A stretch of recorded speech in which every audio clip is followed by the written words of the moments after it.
Hello and welcome to Minter Dialogue, episode number 442. My name is Minter Dial, and I'm your host for this podcast, a proud member of the Evergreen Podcast Network.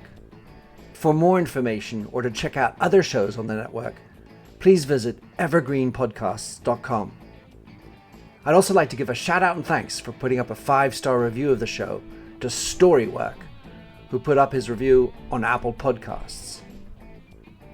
This week's interview is with Becky Hall.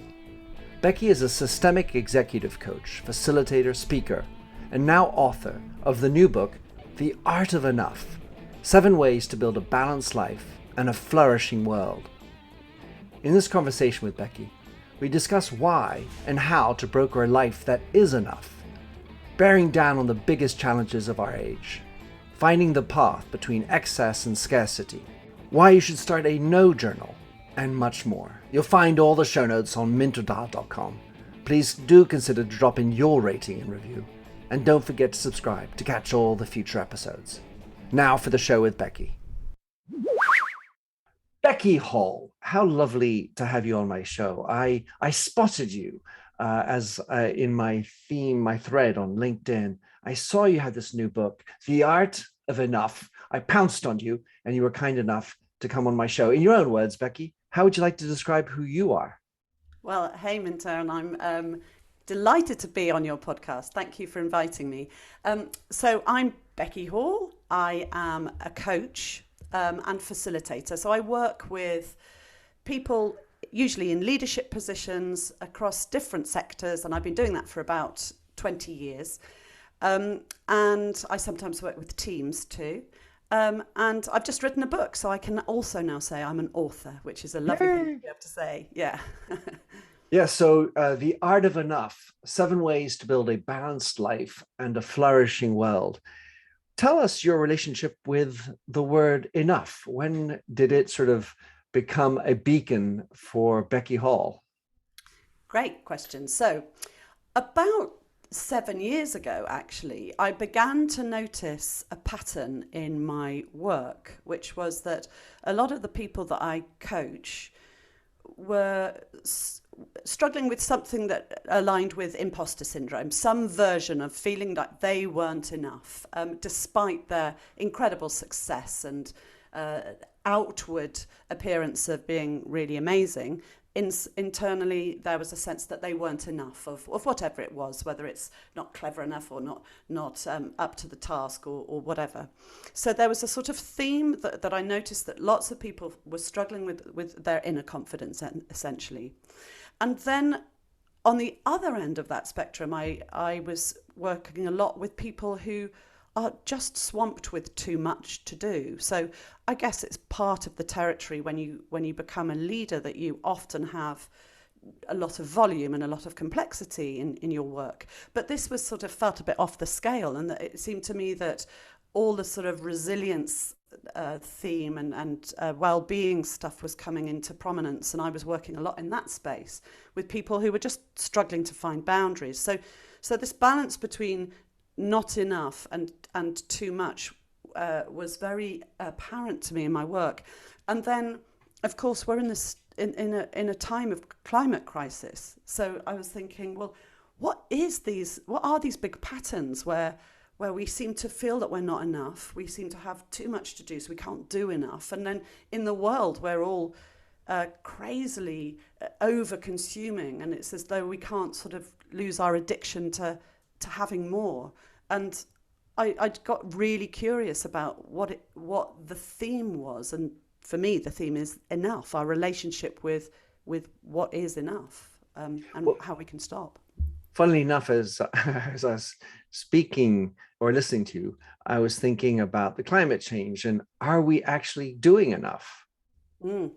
Well, yeah. I mean, the ironic thing is that we're not doing enough to address climate change in order to stop over-consuming. And I think that's also a really interesting way of looking at it, isn't it? That we need to do more. Of course we do, in order to really look hard at how we're consuming in the world. We're overshooting planetary boundaries like several times.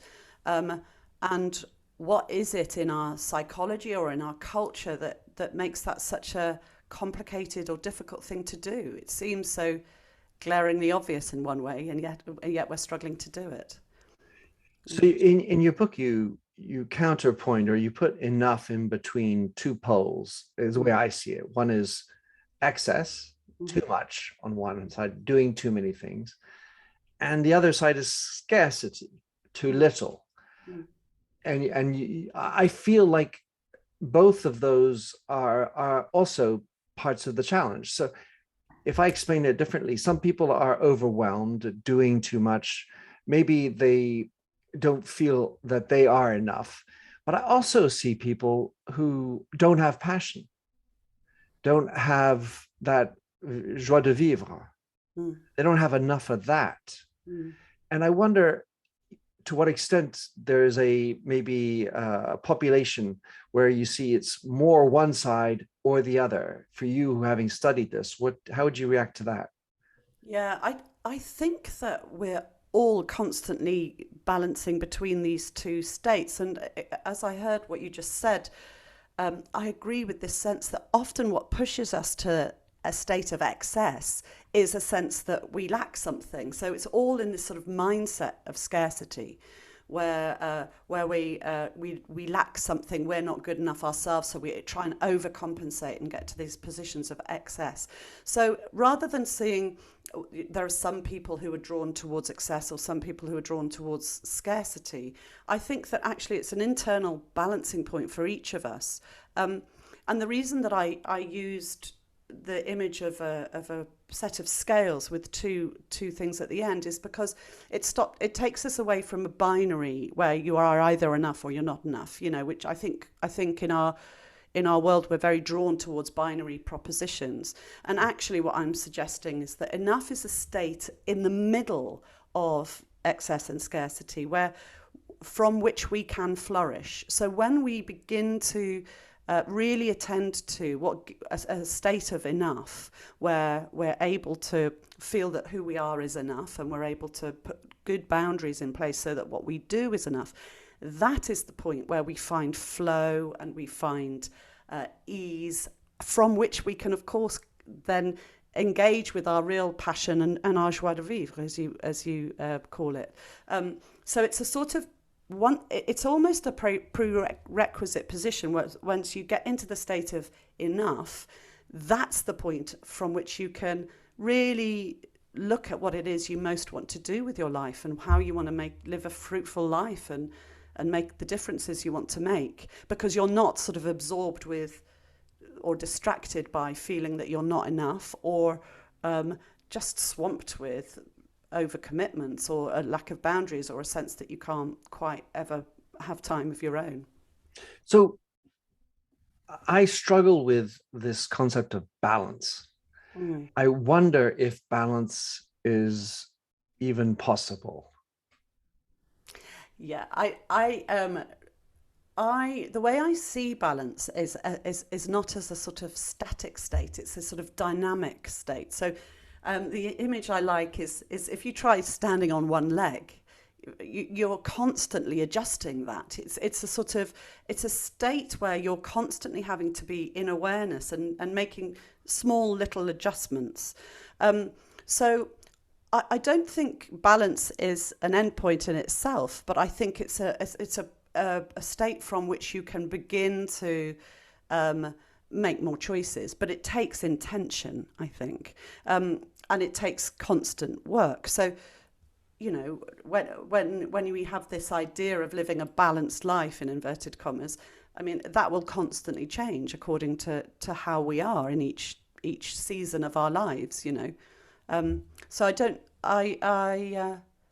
I like the idea of balance, but I don't think it's a place where we stop. I don't think it's a place of arrival. I think it's a place of continuing adjustment. Yeah, as you say, it's dynamic. So a funny little side story, of course, as someone who likes languages, enough is probably a hard word for someone who doesn't know English to spell, to pronounce. Is it enog, or, you know, enough or enough, or but of course the word enough can also be somewhat stigmatized. As you write in the book, it says it represents mediocrity, settling for average, not trying hard. How do you concretely convert that notion, societally imposed mediocrity, of compromising between one or other, and making that it's a powerful torch for your life? It's the thing that's the most difficult, really, to counter this idea that I believe that in our culture we're so addicted to more is better, or this sort of sense that we've got to constantly strive. And I am trying to reclaim the concept of enough as a sort of jumping off point. So I say in my book, and I believe that that far from being unambitious, enough is actually a place from which we can realize our ambition. So I'm not suggesting we have to, that we don't want to grow or achieve amazing things or be creative or live our best lives. I'm saying that once we can get into a state of enough where we're not preoccupied by what we lack or with too much, that we can get to this place where we go, I am enough, my life is enough, therefore now what do I want to do with my energy and my time, and how can I really flourish? So I suggest that it's moving us away from striving and helping us focus on thriving instead of this constant sort of craving. It's a bit like after you've had a good meal, then you have energy to go out and do your stuff in the day, as opposed to trying to do things constantly, be hungry or fighting for the next thing, you know. So once you've had a great meal and you've digested, then you're ready for the day. This kind of that would be an analogy. Well, funnily enough, my head goes to, I'm ready for a nap, postprandial nap, feeling very satiated, as I hopefully am. So as I was reading your book, and one of the thoughts came to my mind was, to what extent do you believe that we can change? Do you have as a first principle the notion that human beings are able to change versus our genetic makeup and the things that are kind of preordained via society, education, the way we look, and what God has given us, or whomever gave us? Yes, I believe that people can change. I absolutely do. I think that we have so much choice. I think that we are clearly hardwired to be risk aware, alert. As mammals, we share the same sort of nervous systems as pretty much every other mammal on the planet, where we have an amygdala, a sort of fight, flight, freeze response, and we're hardwired to be very attuned to risk for our own survival. But in the 21st century, I think we really need to, we have the opportunity to understand how we can manage that state and not be totally driven by fear, and instead tune into something a bit more generative, like love or abundance, a sense of abundance. And I also, if you take a really big systemic look at our cultures, certainly in the West, over the last 400 years, we've got ourselves into this state of scarcity and therefore striving. But preceding that, there are plenty of ways of living that humans on the planet have and still do, which aren't so addicted to this state of dissatisfaction as a sort of starting point. And so I'm saying, let's really look at that, because it's not serving us. You know, we've taken our planet to the brink of climate collapse, and looking at it really big picture, we really need to start to think again about how we are living so that we can leave the planet to our ancestors. So, amongst the trendy concepts that have emerged over the last decades is the Italian wonderful word far niente, do nothing.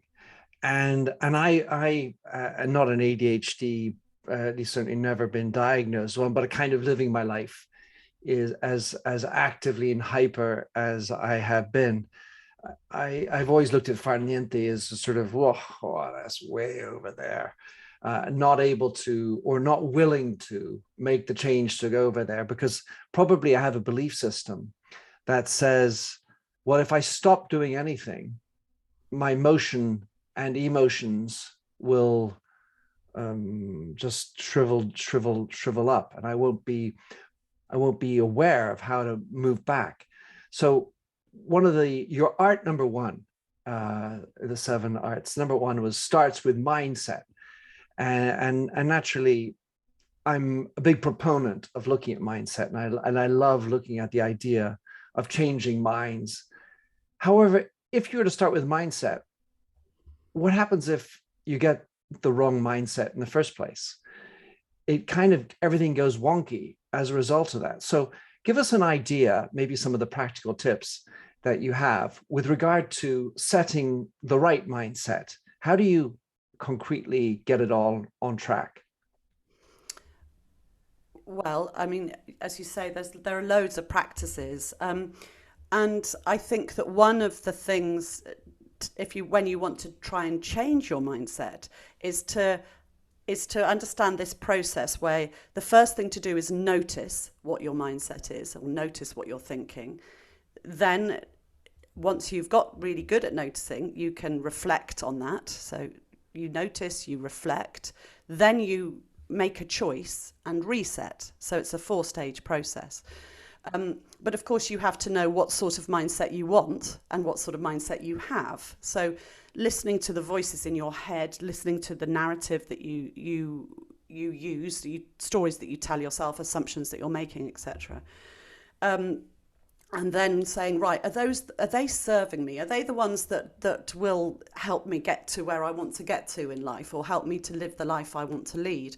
And what I notice in my work, but also in my own mindset, my own head, is that so often our mindset takes us to a fear-based position. And what if we replace a sense of fear with a sense of abundance, for example, that we don't have to be hope. Yeah, lovely. Hope, abundance, a sense that it's going to be okay. And trust that resources are replenishable, or that we will have enough of what we need to do what we need to take. And of course, everyone needs a bare minimum. We all need to survive, but I'm talking about sort of once that's achieved, it's more like Maslow's self-actualization, So yes, in terms of how you change your mindset, notice, reflect, choose, reset is the process. And then being very clear and disciplined about what you want to replace your mindset with. And I'm saying an enough mindset is one that's sourced from abundance, not fear, acknowledges what is. So it's not trying to say that everything is sort of motherhood and apple pie. It's saying, let's look at what really is in front of us, what the reality of situations, and remember that all we ever have is the present moment to make choices in, and begin to live in that way. And yeah, when you focus on the present moment, and you begin to realize that you've got more choice than you thought. I really believe that people don't make choices, not because they don't know what to do, but because they forget that there are choices to be made, So you capitalize the word enough in the book. You suggest you want to reclaim the word. I was wondering if there was you talked about what's going on in your own brain. What was there a specific moment or what was the view on your mindset as you were looking into your brain that made you need to reset for you as well? Presumably, I'm thinking that's part of your journey. Yeah, of course, absolutely. I always joke that you write the book you want to read, right? So, so Love it. you know, I live in the world that I'm describing, and I too, over the years, have struggled with my sense of being enough, and I've been on a journey with that of believing that who I am and the way I want to live my life is worthy of feeling that it is enough for me. So that's great, because that's I've been my own guinea pig in lots of ways. I've had loads of therapy. I've read loads of books around about therapy and coaching and what that takes, and it's led me to sort of philosophy and all sorts of stuff. And of course, I've also driven myself really hard to overwork, and so yeah, I'm consciously, acutely aware that I'm not sort of trying to preach from a position of, oh, well, I know best. I'm sort of drawing on my own material, and of course that of the people that I work with. I think that's really. I don't think Good that, material. yeah, exactly. I don't think that this is original. I think that we all struggle with this stuff. I mean, I think it's a really, really current issue for people, and yeah, I capitalize enough because I think that if we can just manage to the bit I think we need to reclaim is that actually living within limits can be really useful. It can serve us, so it can be really good to say, do you know what? I've got enough. I don't need to do more, and that can allow you then to do fully what you're trying to do. I mean, like I say, I'm a serial overcommitter, and I have been over the years. So, but when I am able to say, no, do you know what? No, I'm not going to do that. I'm just going to focus really well on one thing that I want to do brilliantly, and that enables a different sort of level of engagement, I think. So the little story in my head and is that there are those who do so much but don't realize that they're overcommitting. And as you said, there are those who feel like they're never enough. I tend to have a rather sexist thought with regard to that. Mm-hmm. That women, in my observation, often feel that they need to do more in order to not be an imposter. And men have so much bravado that they and feel like by doing they are everything. And whereas they kind of tend to, we tend to lose touch with who we are. And so my thought is that somehow we need to be more in touch with, when you talk about your reset, about trying to establish, as you write a lot about, your purpose in life. Mm. So what are the tips that you have? Because I also find, and I have lots of friends and people I talk with in my life who say, well, actually, I don't have any passion and I don't know what this purpose is. I kind of satisfied with just doing enough, but it doesn't sound like a very satisfied enough. Yeah. Yeah. It's interesting, isn't it? I think the whole gender point is a really interesting one, because I think that it's, of course, societally led, this sense that women feel like they've constantly got to do more in order to achieve, and also have to juggle lots of plates, and are usually conventionally the homemakers as well. They're definitely the baby makers. Yeah, there's no argument about that, I think. For sure. And guys have to, have a lot of status recognition by what they achieve, and so we're all each of us will be coming at it from a different journey, is all I mean. And of course the journey of integration might be a different one. So whether you're coming from a sense that you need to sort of reconnect with your body and your sense of what you really need, as opposed to do, how do you balance that doing and being dynamic? And for women to believe that they are enough, maybe that's the journey. Although I have to say there are plenty of men that I've worked with who need that too, and plenty of women that I've worked with who do too much. So of course it's hard to generalize.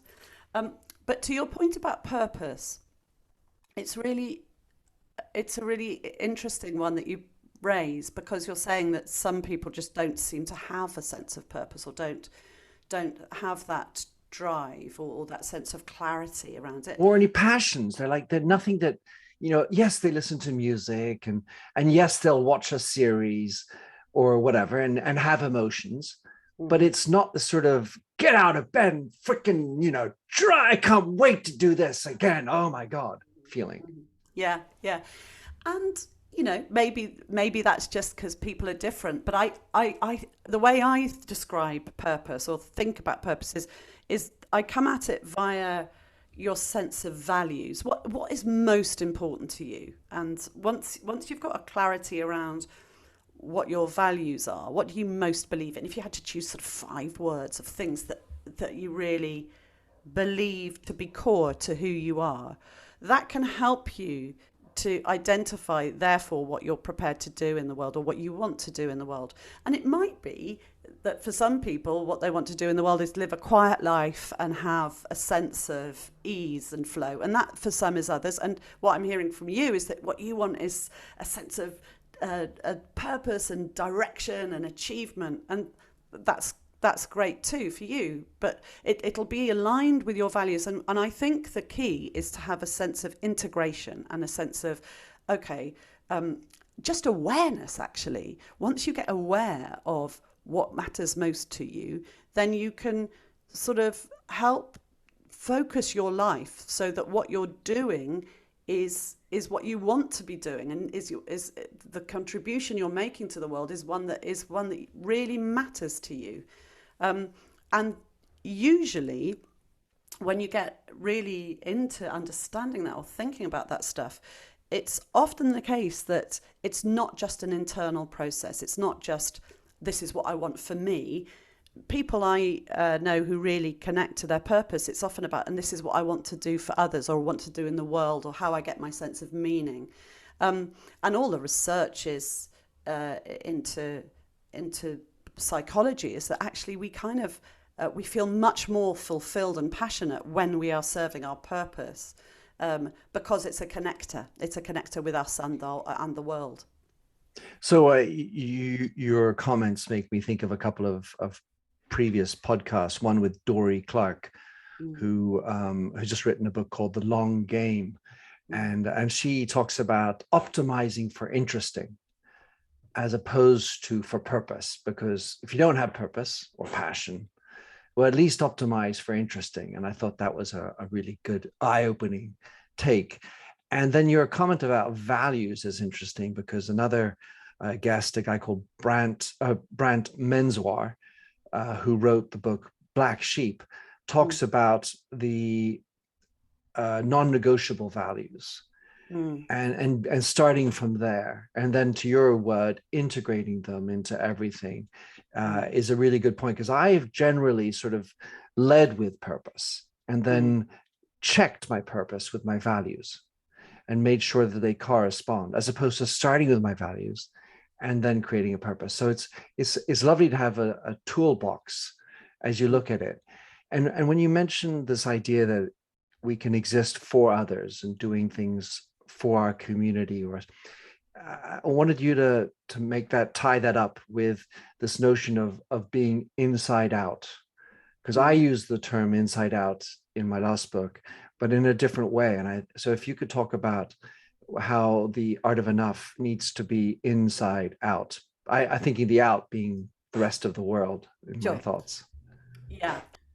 So my premise, and I don't want this to sound linear, right? I'm not suggesting that you have to do one before the other, because I think, it can be inside out, it can be outside in.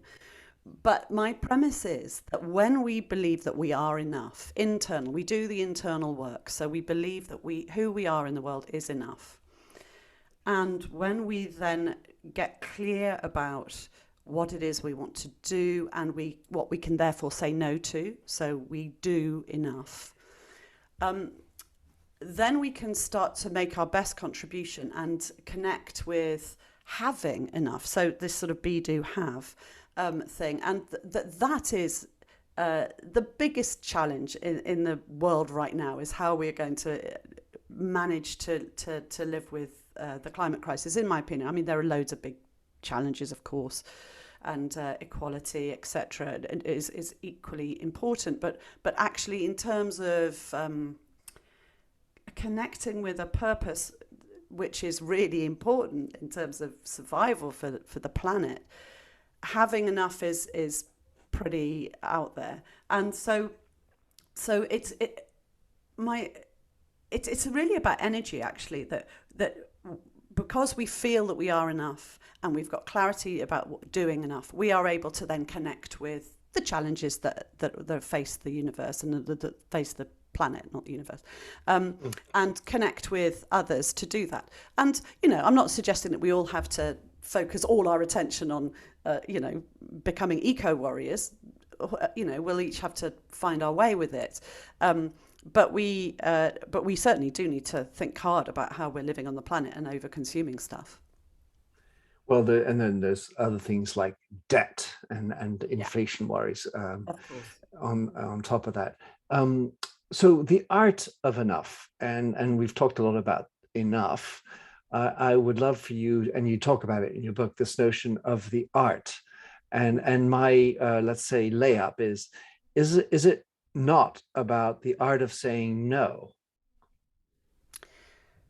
To an extent, it's the art of saying no. I mean, saying no is a really important ingredient in the art of enough, definitely, especially if you're somebody who overcommits. And as I've already complained about my own ability to do that. So learning to say no is really important. And I think it's sort of aligned with our sense of how we think about growth in the world. This sort of addiction that we have, or our economies are based on GDP growth, that we always have to grow, we always have to have more. And I'm saying the art of saying no is to say, no, that's not necessarily the case in terms of growth. We don't have to be bigger in order to be fruitful or grow we can grow in different ways. So yes, we need to be able to say no to things that don't matter to us. And we do need to say yes to stuff that really does matter to us. That's absolutely part of it. And that living within limits, healthy limits, where everyone where we have enough to meet our basic needs, and we are able to then stop doing more than we need, can be such a brilliant place to be, because that's where the art stuff comes in, because it's really creative and enlivening and wonderful. I love it. So the art is actually this notion of being able to express yourself and have that creative force. Before reading the book, I was thinking about the art as more like sort of some vague idea, as in, well, everybody has their own fingerprint, and therefore it's far more intangible and more difficult. Whereas what you did is you brought a lot of practical tips into it, which, if I'm a non-artist, or at least I'm not a painter, I'm a musician, so I guess I am an artist, but there's for me, artistry seems far away, painting, I wouldn't know where to start. And as we were talking about the art of saying no, one of the things I really enjoyed in the tips was your no journal. Can you explain your no journal? I'm not asking you to divulge all of the secrets of the book, but I thought that was a lovely one. Yeah.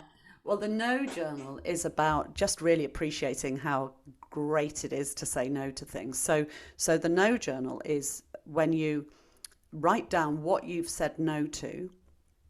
You write down what it felt like to say no.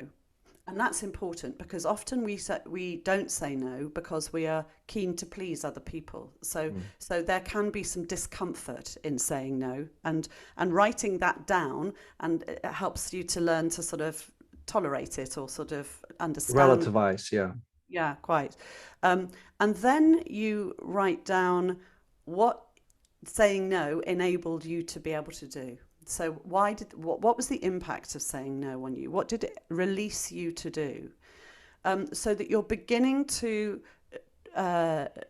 just make very overt in your own mind the benefits of saying no and what it's enabled for you. Because so often we get caught into this sense that we've got to say yes to things, and that's not, it's not true, and B, it's not productive, or it might not be serving us well.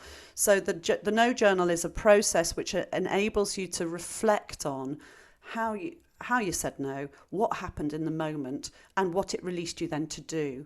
And it sort of, as you build that sense of doing it over time, you go, oh yes, I did that. That was so worth it. Yes, I'm going to do that again. And it helps you. It's like any habit. It helps you to build up your ability to do it and the confidence to do it, because you know it'll be worthwhile. And assuming one does that, because I've never been good at journaling. I used to write diaries, but then if you go back and read the journals, then you start connecting the dots and seeing patterns and things like, oh, I do a lot of knowing to this type of thing. I assume there's also a notion of reinforcing the values you do hold dear, and finding how that is impacting positively or aligning with who you are and your values. Yeah, totally. And in order to be able to say no, one of the things you have to get really clear about is what you want to say yes to. Because once you know what you want to say yes to, it makes saying no really much easier, actually. And it's often because we're not massively clear about what we want to say yes to that we say, yeah, we'll do everything. It's a bit like, me writing this book. I had to say no to a whole load of things, but I wanted to say yes to this book to give myself time to write it. So once I got really clear that that was my priority over the last 18 months, it meant that I was much more able to say no, as an example. When there are some individuals who might say no to anything that's risky, which goes back a little bit to the type of people who are in the scarcity mode, who don't find a joie de vivre. And it's easier to say no, because if I say yes, then I might fail. Yeah. And I was wondering, how do you overcome that type of a no, where the amygdala is in full flight or fear mode? To get over that, what do you need to tap into to say yes with that alacrity that you're talking about? Yeah, that's a great point. I think, again, it comes down to what you want to do. I mean, it really does. That when we say no out of fear, it's a shutting down no, isn't it? It's no, I can't. It's a sort of, as you say, it comes from a sense of lack or scarcity or fear. And so it can really help to be clear about what you want to do. So what it is you want to say yes to. And that makes it, because often we have to do things that are scary, right? Writing a book is scary in some ways. If, you're putting yourself out there, and people will come back with their judgments and their thoughts about it. So actually, it's not suggesting that saying yes is always the easy option, or that it's like that it's not. It doesn't require huge courage, but the definition of courage is feeling the fear and doing it anyway, right? It's being brave. So again, a lot of this is noticing. So if you notice yourself saying no to things, that opportunities that because of fear, it's going, okay, I'm in a scarcity mindset when I'm saying no to those things. Is it really true that I don't want to do that stuff? Is it that I want to, that I'm just scared of it? And is my fear so big that I can't overcome it? Or is it something that I could take some steps towards learning to build up my courage for? So again, a lot of this work, especially the inner work, is noticing what your patterns and making a choice about them. Are they enabling you to live the life you want to lead? So, Becky, as a cognitively developed individual as you are, and having thought a lot about this, I wonder to what extent we could invent a class for kids on the art of enough. I have thoughts where I feel the parents saying, well, that's enough, Johnny. A lot of dampening down that happens at home. And then at school, you've always got to do more. You've got to do better. That you got 72 out of 100. Well, by gum, that means you've got 28 you can do better on. And so there's somehow a systemic need in our society. And yet you don't want to have sort of silver spooned or, non-ambitious kids, because non-ambition, I think, somehow leads you down the wrong path as well. I mean, I'll get closed off. I'll be in the scarcity mode. So do you think there's a room for a class? What does that look like? And what should parents be talking about? And how should they be instilling their kids' ability to understand their thought patterns? Because once you're developed, if you're an adult, it's easier, but it might not be so easy for the kid. Yeah, great. I'd love this to be taught, or for kids to be equipped with a sense that who they are in the world is enough. So of course, anything you can do with kids to help them believe that, fundamentally who they are is enough, that they're good, that they have inner confidence or inner belief. Yes, tick. In terms of the sort of striving, the 72 out of 100, I think that actually what happens is that the education systems get very narrow. So there are certain things in education that allow that we are told are really good, and getting high scores in maths and English, languages, whatever your language is, or sciences, all that stuff. Great if you're good at that stuff. But what about the people who aren't? What about the kids? So I would say broaden it right out. Help children, help us all to really hone in on what our version of a brilliant life is, whether that be, it's a cliche, but, kicking a football or singing or, being really good at making friends and social. I think, so I think we our education systems, I mean, I'm not an educationalist for young people. I kind of feel I'm an educationalist with adults, but I kind of feel like it's a very narrow spectrum that we give ourselves and give our kids. So teach kids to believe that they're good, that they are enough, and teach them that in order to thrive in the world, they can have a whole host of options. It doesn't just have to be that you're academically successful. And because then we get caught into that loop of that's the only way you can live your life. So the cheeky thought that's spinning in my head, more is enough. Because we usually like to say less is enough, or less is more. But in this case, it's about having a broader viewpoint, therefore a wider, more points of view. Yeah, fair point. Yeah. So I'm saying let's widen the lens of what we feel enough is, and let's move away from this very prescriptive linear pathway whereby kids have to be able to achieve in a certain way, which is clearly exclusive to loads of other kids. All you need to do. One of my daughters is dyslexic, and mine too, by the way. Yeah, so for her, school wasn't all about achieving top grades and doing that, but she's got a whole load of other skills, and the heartbreak of all of that is that it makes her, because she's not achieving these high scores, she's feeling internally like she's not enough, and then there we go, round and round and round. So I do. And I live that, and I also hear, fortunately, I'm sort of trying to do the parable of, well, because you're not that way inclined, you're going to find alternative paths, and that alternative style will be very constructive for you. Becky, lovely to have had you on the show. How can someone track you down for purposes of bringing you in to explain what is enough, how to be fulfilled with enough, and of course, how to get your book? Sure.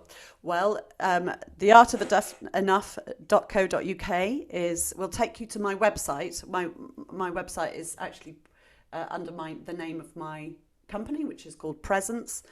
So you can track me down that way. I'm on social media, The Art of Enough, Becky Hall, and Instagram, LinkedIn, Twitter, all the usuals. And you can buy my book from any good bookshop or bookseller. It's on Amazon. It's Waterstones in the UK. There's a bookseller called Waterstones, but anywhere will sell it. I've heard today that someone I know in Brazil's just ordered it, so Amazon's sending it out there too. And please do get in touch if you want to conversation. I'm really keen for this to become a conversation or something that we start talking about and thinking about. And I'm very happy to engage with people if they wanted to get in touch with me via my website. It's probably the quickest way, but any of the socials too. Lovely. Becky, thank you so much. You're really welcome. It's been a delight talking to you. Thanks for having listened to this episode of the Minter Dialogue podcast. If you like the show and would like to support me, please consider a donation on patreon.com/MinterDial. You can also subscribe on your favorite podcast service. And as ever, rating and reviews are the real currency for podcasts. You'll find the show notes with over 2,000 and more blog posts on minterdial.com.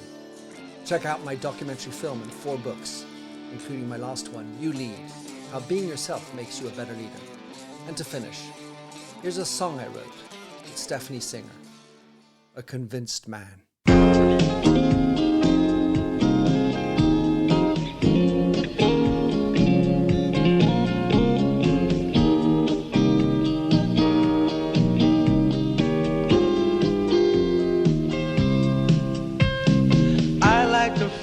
A stranger tucked around me, precipitating the danger to feel free. Trust is the reason, still I won't toe the line.